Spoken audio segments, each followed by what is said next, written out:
Голем поздрав до сите. Најпрвин да се представам, јас сум Софија Петковска, дипломиран педагог, писател и професор на отворената академија Енигма. Денешното мое предавање е со надеж и желба да помогнам на родителите и наставниците при изборот на книги за своите деца или ученици, тоест на кои аспекти да внимаваат при купувањето на книгата. А темата за која ќе говорам во ова видео носи наслов Сликовницата како прва книга од литературата за деца. Имено, факт е дека Сликовницата е прва книга со која детето стапува во контакт и представува темел во воведувањето на детето во светот на литературните и уметничките творби.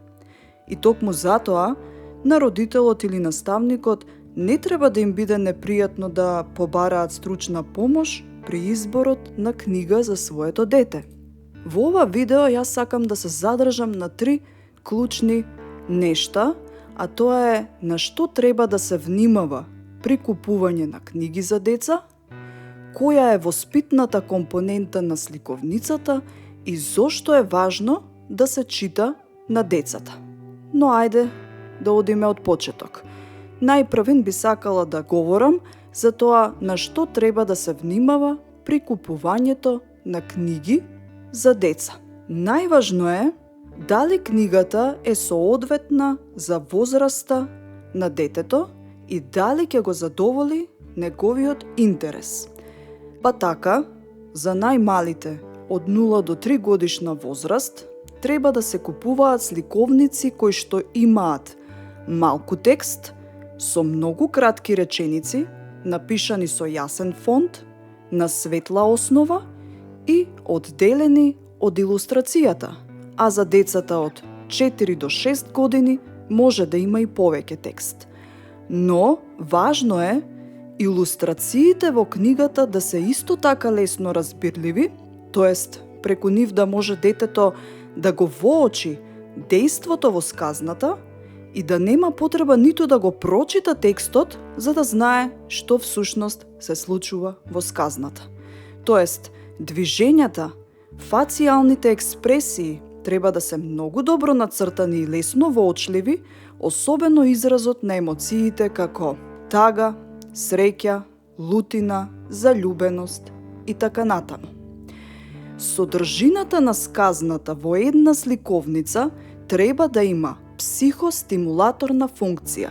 А што значи тоа? Тоа значи дека треба да поттикнува на размислување, да ја развива имагинацијата кај децата и да ги поттикне да размислуваат, прераскажуваат и опишуваат. Во сликовницата секогаш треба да има 1 или 2 главни ликови и само 3 до 4 споредни ликови. Зошто е тоа така? Па бидејќи малите деца не можат да запомнат многу детали и доколку има многу ликови, кај нив ќе се јави конфузија. И многу очигледно ќе биде дека при раскажување ќе изостават да споменат за некој лик. Но, кога станува збор за просторната локација, дејството во сказната треба да се одвива на повеќе места, бидејќи децата сакаат акција, сакаат движење. Временската локација пак секогаш треба да биде презентирана во минато време, бидејќи тоа е можност детето да го доживее дејството како нешто што се случило одамна и кое истовремено е чудесно, необично и фантастично. Знаеме дека по корицата не можеме, а и не треба да се цени квалитетот на едно литературно дело, но таа е исто така еден од многуте важни компоненти при изборот на купување на сликовница. Корицата на сликовницата мора да биде во силни и впечатливи бои, насловот да биде читлив, а најважно е на самата корица да се одбере онаа слика која точно ќе ја прикаже темата на сказната. На задната страна од корицата пак пожелно би било да се наведени насловите од истата едиција на книги за деца, бидејќи тоа е одлична информација за возрастниот, доколку сака да купи и други сказни од истиот автор. И за крај, една сликовница, доколку е наменета за најмалите читатели, не треба да има непознати зборови. А како детето ќе расте, новите зборови треба постепено да се воведуваат. Сега би сакала да кажам и збор 2 за воспитната компонента на сликовницата. Односно, содржината на сказната секогаш во сликовницата наведува на сознание дека дејството всушност е борба, конфликт меѓу доброто и злото, убавото и грдото, милоста и грубоста, умот и глупоста, снаодливоста и наивноста. И исто така во едно литературно дело, каде децата ги учиме на убаво однесување и морал, не треба да се употребуваат погрдни зборови, бидејќи децата треба да ги учиме на правилно говорење, дружелюбивост и културно говорење. А доколку наставникот или родителот се соочат со некој непознат збор, погрден збор или пак сметаат дека истиот не е соодветен да се пренесе на детето во оригиналната форма на која што е напишан, треба да имаат потполна слобода да го променат текот на раскажување, да го заменат зборот со некој друг или пак, доколку веќе ја купат сликовницата, а увидат дека воопшто не е соодветна за читање, може и да не ја читаат истата, ниту пак да му ја дадат на своето дете.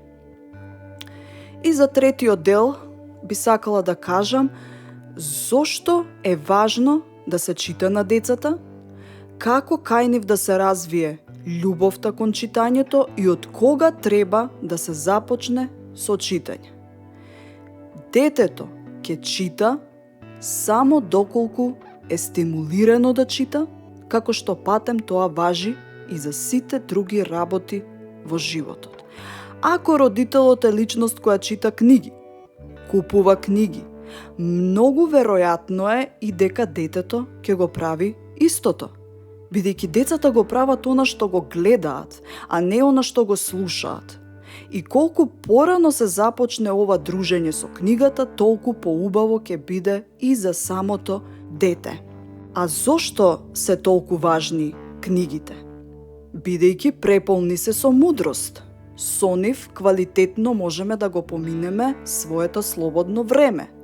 Се забавуваме, читајќи правиме ментална гимнастика на умот, го збогатуваме речникот, ја развиваме својата имагинација и креативност, учиме многу нови нешта и со нив патуваме насекаде без да се помрднеме од место.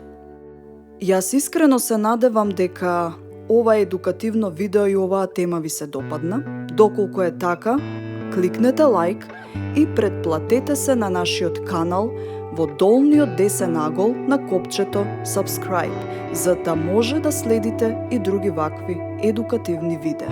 А до тогаш ве поздравувам и ви благодарам за вниманието.